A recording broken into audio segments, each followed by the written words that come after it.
Wala kami nagdula-dula doon. Among kanaan. NTL. Right side.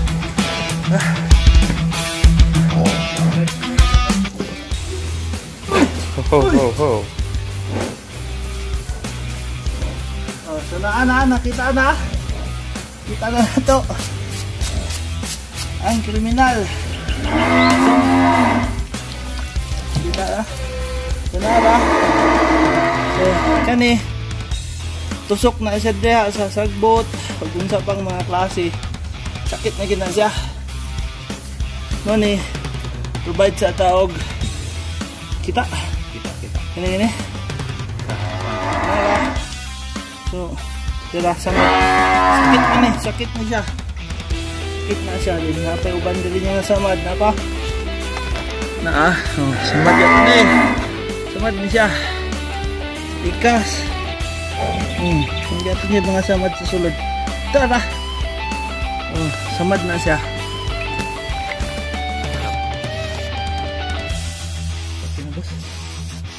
Nakita ang gaan. Sa'yo mo may ka-istorya bahin sa pag-restrain o pagpugong sa hayop, Sir Joans? Ako man eh. Advice sa mga... Proper way siya parang sa pagpatambal sa baka nga parehay nani nga sitwasyon.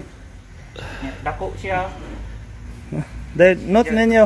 Naa siya sa tiil ang iyang samad. So Note ninyo ang pagtay. Patong nakapile siya, pile. Then lock ta. Dili tong lock nga pampatay, dali. Delikado man to. So, mo na siya. safety po ni siya nga way pagpanambal. Proper site injection.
maliki.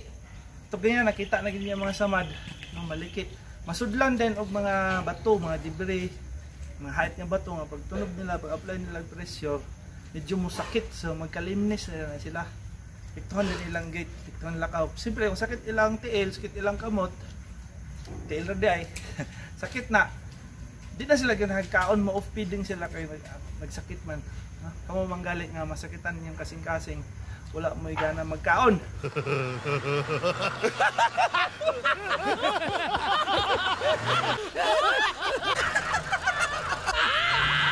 Samod na ko masakitan at umbaka siyang tiil, kasi ginagkaon, then mo depreciate siya, tod mo niwang antod nga mamaot, masagdag mo, mulala og ayaw infection. So kana sayo pa na siya. Sayo na to na agapan. Postoperative, naghatag lang up postoperative care, shelter o dry beddings, dayon cut and carry o siyempre bawgi o tarong. So itong hatag ganina, so itong hatag ganina. Hatag detag ko ano, EDA.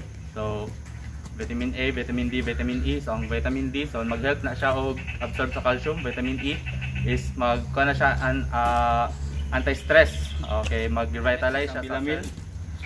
Kuha na po na siya D1, D2, kanang atong Pendistrep or penicillin.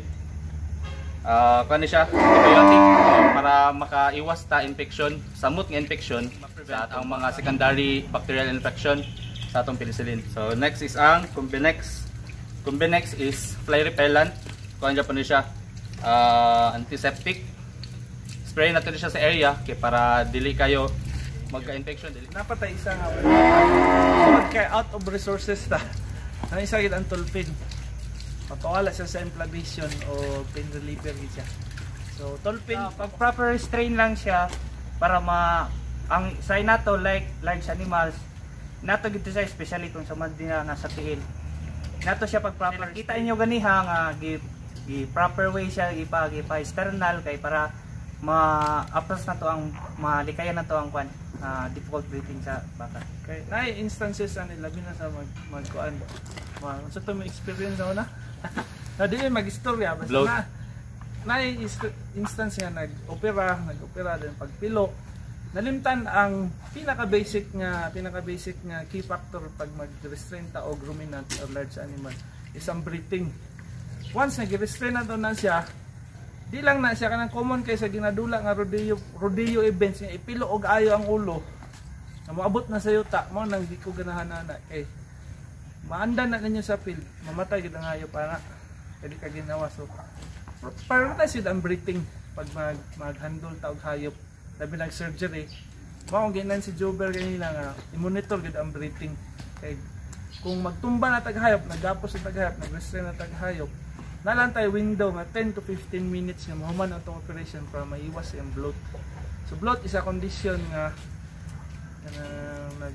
gas accumulation then na press ang iyang heart, yung lungs tungod sa kadako sa distension sa iyang rumen mag-cardiac arrest o mag-respiratory shock failure siya. So mamatay din siya, acute cardiac arrest. So wala na ni circulate ang iyang hangin. No, then kuan pa sa itong mga young vet aspiring. So narami dire, click and subscribe sa among page. Welcome.